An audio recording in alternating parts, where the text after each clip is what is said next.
Hi, folks. I want to start off by saying that I recently found out that RT Network's Capital account is finished, canceled, taken off the air. Remember Capital account? Remember their producer telling me that every time I came on their show, I had the lowest ratings of anyone? Yeah, okay. So whose ratings are bad now?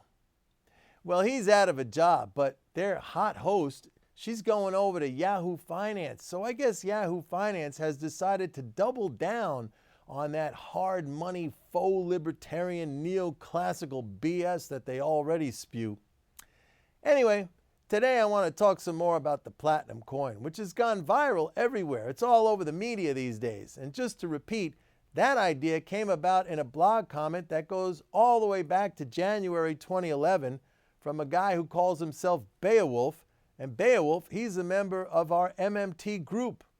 And then after he talked about it, it was picked up shortly after and promoted extensively throughout 2011 by my friend and fellow MMTer Joe Firestone. And in fact, we wrote about it extensively here on Mike Norman Economics. So you should all know that this whole thing got started by MMTers, and MMTers have been pushing this as a solution for the idiotic debt ceiling for over 2 years.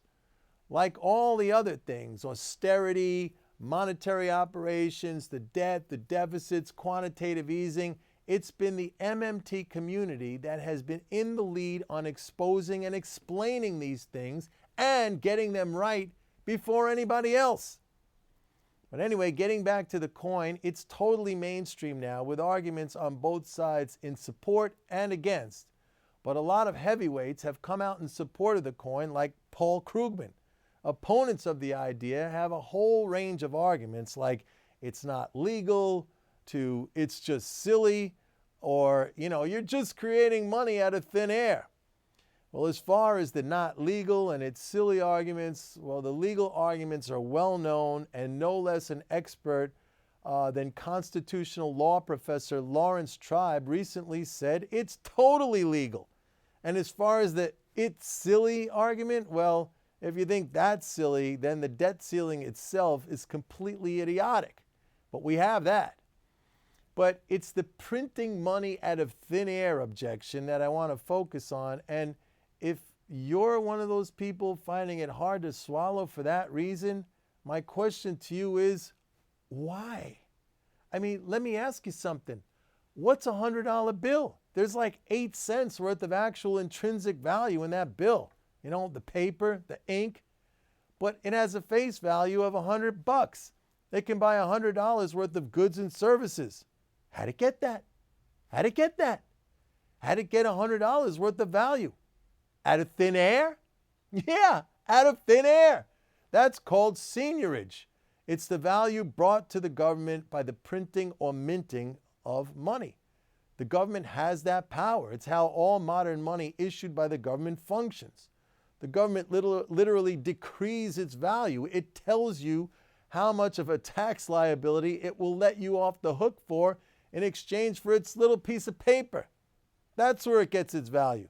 Same with coins, although coins may have a bit more intrinsic value than paper because there's some metal in it.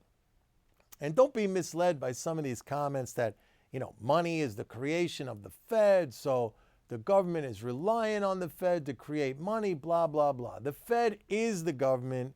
It's just that the way some of these silly rules have been written, like the silly rule about the debt ceiling, for example, or the rule that the Fed issues notes and bills, but not the Treasury, and the Treasury issues coins, but not the Fed, or that the Treasury doesn't have an overdraft account at the Fed, even though every other bank automatically does.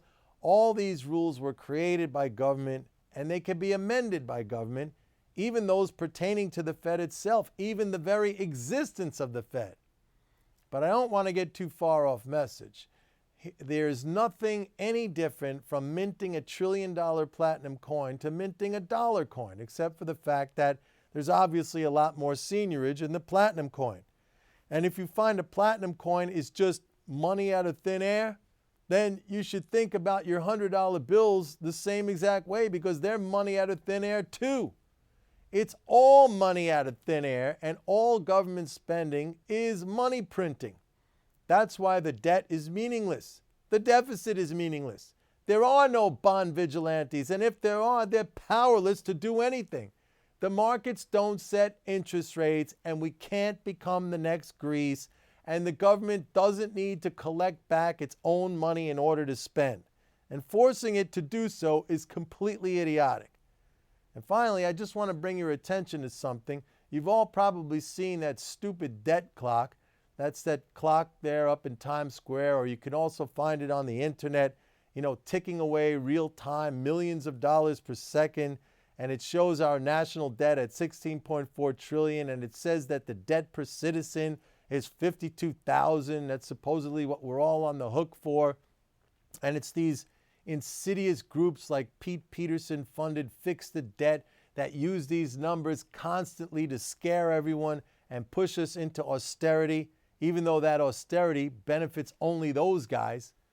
Well, if you look at the debt clock, at least the one online, if you look all the way down at the bottom of that, you will see that it also says that national assets are $92 trillion.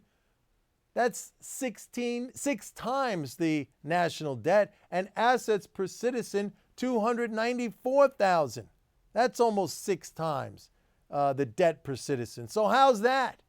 Our assets far exceed our debt, but they never tell you about that. It's all intended to manipulate you. It's a total lie and a total scam. And if you believe their blatant attempt to manipulate and scare you, you are a fool. And to those people who are pushing this outrageous propaganda, they're the worst kind of scum. Anyway, that's it for now. This is Mike Norman saying see you next time. Bye-bye.